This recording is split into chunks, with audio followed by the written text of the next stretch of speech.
How can you increase your playing time? Firstly, by understanding your role in the team. What I mean by that is knowing exactly which position you are playing and what are your responsibilities based on that. So let's cover now all of the requirements and responsibilities for every single position in water polo. The first position that we are going to be speaking about is set. If you are playing center position, you need to understand that you are anchor of offense.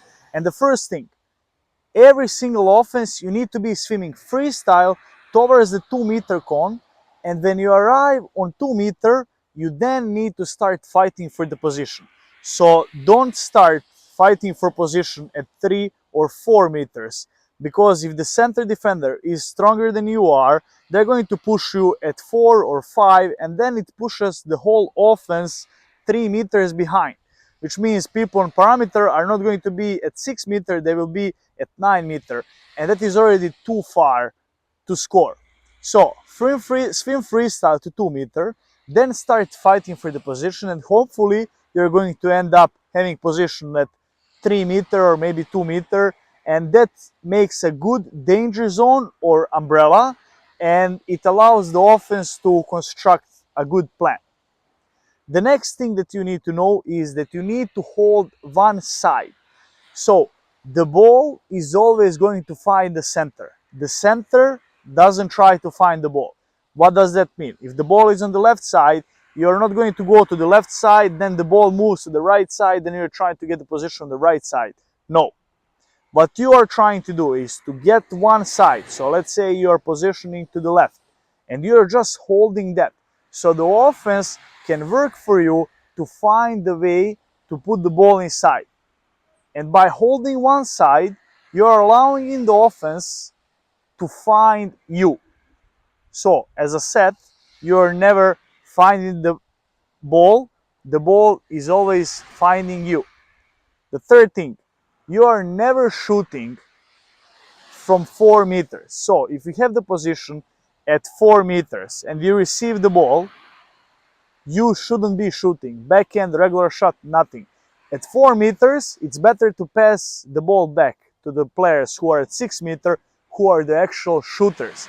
You as a set are not considered as an outside shooter. So that's why in the area of 2 or 3 meters, you can shoot. From the area of 4 meters, you're trying to get an ejection, you're trying to get the 5 meter, or you're passing the ball back to the outside shooters or to the wings, to the players who are the actual shooters. So shot is only allowed from 2 or 3 meters, and then already from 4 meters you're supposed to get an ejection, 5 meter, foul, or pass it back to the actual shooters. The second position we are covering is center defender. As a center defender, you are the core of defense. And the first thing you need to know is that when you are guarding the set and you feel that you are about to lose the position, which means that the set is going to get the position on you, you feel that at least 2 seconds before it actually happens. At that moment, when you feel that you are losing position, you need to call the zone. So it's not a coach's responsibility, it's not a goalie's responsibility. It's your responsibility at the moment when you see that you are losing position to call the zone, because then people will know that they need to come back. That's the first part you need to know as a center defender. The second thing, always 100% of the time, whenever you're guarding the set, put your hips up, because in that case they will never be able to grab your speedo by any kind of movement. And you need to know that as a center defender, you should never be allowed to be scored on. So take an ejection, take a 5 meter. If you see that it's already lost, take a 5 meter, that's fine. It's always better, there is a possibility that goalie is going to block it, than one-on-one with the goalie, which is going to be 100% a goal. So don't allow yourself to be scored on. And the next thing is, at the moment when we transition from the defense to the offense, this is the moment when you're trying to make set tired. Do the cutoffs. Try to go under them, make them ejected. If you are arriving to the offense, take them to the wing with you. You are supposed to make set as tired as possible. I know it's hard, but this is the role and this is the requirement that you need to do as a center defender. The next position is wings. If you're playing on the wing, you don't have that much duels as a center defenders or centers. But that doesn't mean that you can save some energy. That means that you need to lead every single counter attack. So the first thing that you need to know is every single offense you are expected to be in the line with the red cone. So you are supposed to be the first one who arrives in the offense and lines up on the 2 meter in the line with the red cone. Why is that? Because that allows the whole offense to come way closer to the cage so we can have a regular umbrella, danger zone, balance, however you want to call it. But that's a regular positioning in the offense. If you as a wing are at 4 meters, then the second line is going to be 2 meters behind, which for sure does not help in scoring more goals in the games. So as a wing, first thing, you're leading counterattacks, you are arriving to 2 meter. When you arrive to 2 meter, when you are in offense, never sit more than 3 seconds in the same spot. You don't want to be the kind of player that is super easy to guard. And when you think about it, when you're guarding somebody and you're just putting your hand on their shoulder and they're not moving at all and you're thinking, wow, it's so nice to guard that person, you don't want to be that person.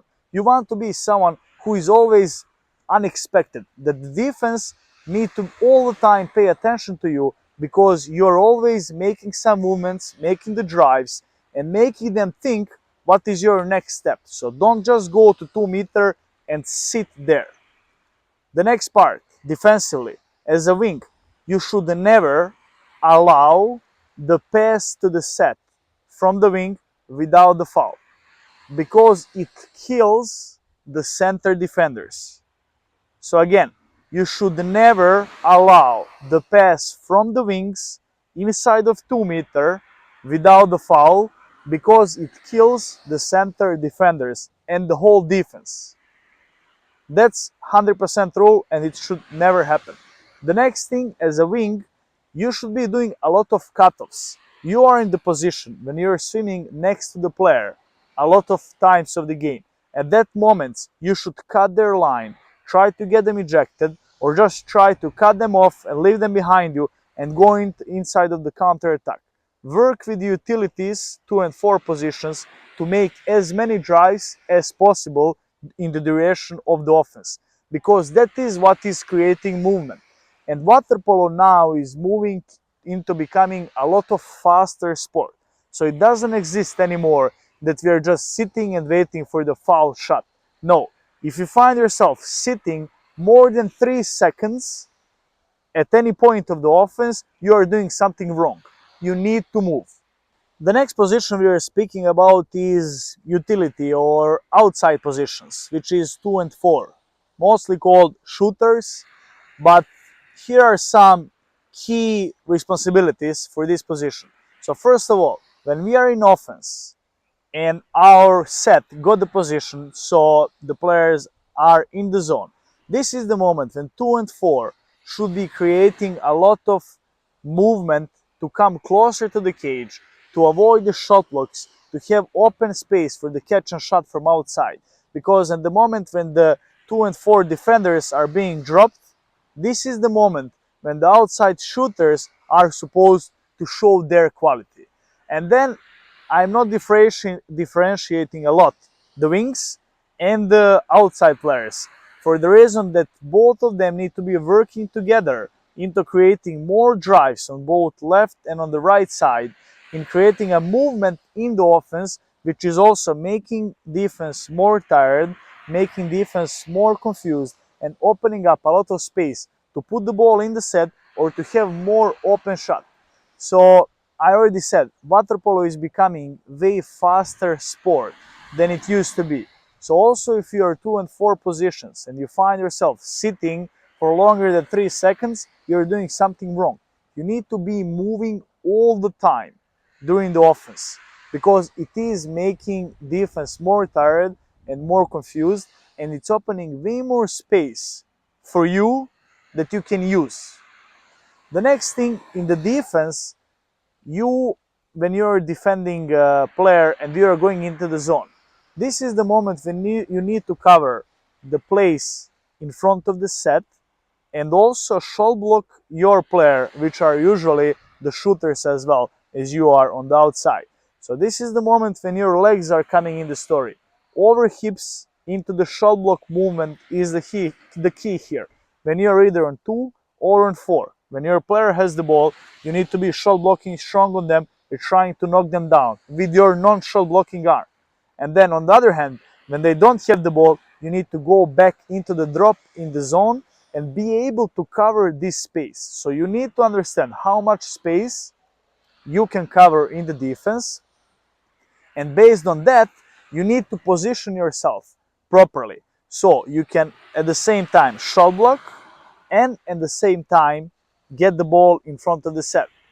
And if you have really good legs, if you feel really comfortable, try to intercept the passes between 2 and 4. And the last one is a goalie. As a goalie, you need to be thinking about a couple things. In defense, you are the leader of defense. So you need to be yelling at players, put your left arm up, put your right arm up, move more to this side or to this side.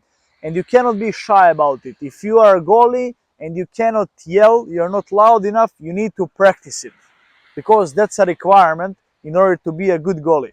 When we have a man down, you are the one who should be positioning everybody properly. So they put their proper arm up there in the proper positioning, and you need to be putting out the names, putting out the words, whatever is needed, because you are the leader of the defense. The next part is that you need to be able to give a good passes in the counter attacks. So practice long passes, because a lot of times it's a matter of seconds that you can pass the ball to the player. 1, 2, maybe 3 seconds when they're in the counter attack, and that pass needs to be perfect. And this is going to bring maybe 2 goals each game, which in tight games is really, really important. And the next part is that as a goalie, of course, you need to be covering your angle. So if you want to be a good goalie, which is satisfying the requirements of a good goalie, is you need to be yelling enough, you need to know the defense very well, and you need to be leading it all the time, and not to be shy to yell at other players to move to the left and right, and of course to give them constructive feedback what they're supposed to do at the moment. The second thing, you need to be giving a good counter-attack passes. The third thing is you need to be covering your angle of the cage. And the last part, how can you contribute in the offense, is that you should be informing the players when there is 10 more seconds on the shot clock until the end of the shot clock, sorry. So whenever there is only 10 more seconds left, you need to be yelling that everyone can hear you, that there is only 10 more seconds left on the clock, because sometimes players in the offense are just too tired, too busy with trying to do some drives or different things, and sometimes they will forget what is the time on the shot clock. But you as a goalie are supposed to remind them every time when there is only 10 seconds left on the shot clock.